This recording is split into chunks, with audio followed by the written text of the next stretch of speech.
किसी घने वन में एक बहुत बड़ा शेर रहता था। वह रोज शिकार पर निकलता और एक ही नहीं, दो नहीं, कई कई जानवरों का काम तमाम देता। जंगल के जानवर डरने लगे कि अगर शेर इसी तरह शिकार करता रहा तो एक दिन ऐसा आएगा कि जंगल में कोई भी जानवर नहीं बचेगा। सारे जंगल में सनसनी फैल गई। शेर को रोकने के लिए कोई न कोई उपाय करना जरूरी था। एक दिन जंगल के सारे जानवर इकट्ठा हुए और इस प्रश्न पर विचार करने लगे। अंत में उन्होंने तय किया कि वे सब शेर के पास जाकर उनसे इस बारे में बात करें। दूसरे दिन जानवरों के एक दल शेर के पास पहुंचा। उनके अपनी ओर आते देख शेर घबरा गया और उसने गरज कर पूछा, क्या बात है? तुम सब यहाँ क्यों आ रहे हो? जानवर दल के नेता ने कहा, महाराज, हम आपके पास निवेदन करने आए हैं। आप राजा हैं और हम आपकी प्रजा।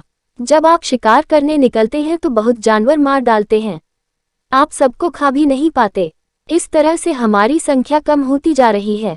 अगर ऐसा ही होता रहा तो कुछ ही दिनों में जंगल में आपके सिवाय और कोई भी नहीं बचेगा। प्रजा के बिना राजा भी कैसे रह सकता है? यदि हम सभी मर जाएंगे तो आप भी राजा नहीं रहेंगे। हम चाहते हैं कि आप सदा हमारे राजा बने रहें। आपसे हमारी विनती है कि आप अपने घर पर ही रहा करें। हर रोज स्वयं आपके खाने के लिए एक जानवर भेज दिया करेंगे। इस तरह से राजा और प्रजा दोनों ही चैन से रह सकेंगे। शेर को लगा कि जानवरों की बात में सच्चाई है। उसने पल भर सोचा, फिर बोला, अच्छी बात है, मैं तुम्हारे सुझाव को मान लेता हूँ। लेकिन याद रखना, अगर किसी भी दिन तुमने मेरे खाने के लिए पूरा भोजन नहीं भेजा तो मैं जितने जानवर चाहूंगा मार डालूंगा। जानवरों के पास तो और कोई चारा नहीं, इसलिए उन्होंने शेर की शर्त मान ली और अपने अपने घर चले गए। उस दिन से हर रोज शेर के खाने के लिए एक जानवर भेजा जाने लगा। इसके लिए जंगल में रहने वाले सब जानवरों में से अलग अलग जानवर बारी बारी से चुना जाता था। कुछ दिन बाद खरगोशों की बारी भी आ गई। शेर के भोजन के लिए एक नन्हे से खरगोश को चुना गया। वह खरगोश जितना छोटा था उतना ही चतुर भी था। उसने सोचा, बेकार में शेर के हाथों मरना मूर्खता है। अपनी जान बचाने का कोई न कोई उपाय अवश्य करना चाहिए और हो सके तो कोई ऐसी तरकीब ढूंढनी चाहिए जिससे सभी को इस मुसीबत से सदा के लिए छुटकारा मिल जाए। आखिर उसने एक तरकीब सोच ही निकाली। खरगोश धीरे धीरे आराम से शेर के घर की ओर चल पड़ा। जब वह शेर के पास पहुंचा तो बहुत देर हो चुकी थी। भूख के मारे शेर का बुरा हाल हो रहा था। जब उसने सिर्फ एक छोटे से खरगोश को अपनी ओर आते देखा तो गुस्से से बौखला उठा और गरज कर बोला, किसने तुम्हें भेजा है? एक तो पिद्दी जैसे हो, दूसरे इतनी देर से आ रहे हो। जिन बेवकूफों ने तुम्हें भेजा है मैं उन सबको ठीक करूंगा। एक एक का काम तमाम न किया तो मेरा नाम भी शेर नहीं। नन्हे खरगोश ने आदर से जमीन तक झुककर, महाराज, अगर आप कृपा करके मेरी बात सुन ली तो मुझे या और जानवरों को दोष नहीं देंगे। वे तो जानते थे कि एक छोटा सा खरगोश आपके भोजन के लिए पूरा नहीं पड़ेगा, इसलिए उन्होंने 6 खरगोश भेजे थे।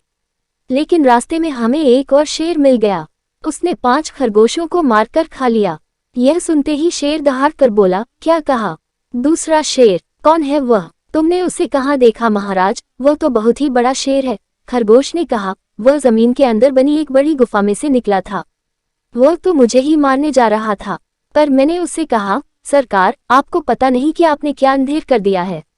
हम सब अपने महाराज के भोजन के लिए जा रहे थे, लेकिन आपने उनका सारा खाना खा लिया है। हमारे महाराज ऐसी बातें सहन नहीं करेंगे। वे जरूर ही यहाँ आकर आपको मार डालेंगे। इस पर उसने पूछा, कौन है तुम्हारा राजा? मैंने जवाब दिया, हमारा राजा जंगल का सबसे बड़ा शेर है।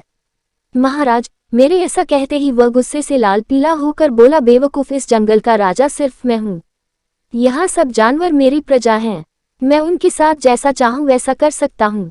जिस मूर्ख को तुम अपना राजा कहते हो उस चोर को मेरे सामने हाजिर करो, मैं उसे बताऊंगा कि असली राजा कौन है। महाराज, इतना कहकर उस शेर ने आपको लिवाने के लिए मुझे यहाँ भेज दिया। खरगोश की बात सुनकर शेर को बड़ा गुस्सा आया और वह बार बार गरजने लगा। उसकी भयानक गरज से सारा जंगल दहलने लगा। मुझे फौरन उस मूर्ख का पता बताओ, शेर ने दहाड़ कर कहा। जब तक मैं उसे जान से न मार दूंगा मुझे चैन नहीं मिलेगा। बहुत अच्छा महाराज, खरगोश ने कहा, मौत ही उस दुष्ट की सजा है। अगर मैं और बड़ा और मजबूत होता तो मैं खुद ही उसके टुकड़े टुकड़े कर देता। चलो रास्ता दिखाओ, शेर ने कहा। फौरन बताओ किधर चलना है। इधर आइए महाराज, इधर। खरगोश रास्ता दिखाते हुआ शेर को एक कुएं के पास ले गया और बोला, महाराज, वह दुष्ट शेर जमीन के नीचे किले में रहता है, जरा सावधान रहिएगा। किले में छुपा दुश्मन खतरनाक होता है, मैं उससे निपट लूंगा। शेर ने कहा, तुम यह बताओ कि वह है कहाँ? पहले जब मैंने उसे देखा था तब तो वह यहीं बाहर खड़ा था। लगता है आपको आता देखकर वह किले में घुस गया। आइए मैं आपको दिखाता हूँ। खरगोश ने कुएं के नजदीक आकर शेर से अंदर झांकने के लिए कहा। शेर ने कुएं के अंदर झांका तो उसे कुएं के पानी में अपनी परछाई दिखाई दी। परछाई को देखकर शेर जोर से दहाड़ा। कुएं के अंदर से आती हुई अपने ही दहाड़ने की गूंज सुनकर उसने समझा कि दूसरा शेर भी दहाड़ रहा है। दुश्मन को तुरंत मार डालने के इरादे से वह फौरन कुएं में कूद पड़ा। कूदते ही पहले तो वह कुएं की दीवार से टकराया, फिर धड़ाम से पानी में गिरा और डूबकर मर गया। इस तरह चतुराई से शेर से छुट्टी पाकर नन्हा खरगोश घर लौटा। उसने जंगल के जानवरों को शेर के मारे जाने की कहानी सुनाई। दुश्मन के मारे जाने की खबर से सारे जंगल में खुशी फैल गई। जंगल के सभी जानवर खरगोश की जय जयकार करने लगे। सीख: घोर संकट की परिस्थितियों में भी हमें सूझबूझ और चतुराई से काम लेना चाहिए और आखिरी दम तक प्रयास करना चाहिए। सूझबूझ और चतुराई से काम लेकर हम भयंकर संकट से उबर सकते हैं और बड़े से बड़े शक्तिशाली शत्रु को भी पराजित कर सकते हैं। संपूर्ण पंचतंत्र की कहानियां मुख्य पृष्ठ: संपूर्ण हिंदी कहानियां।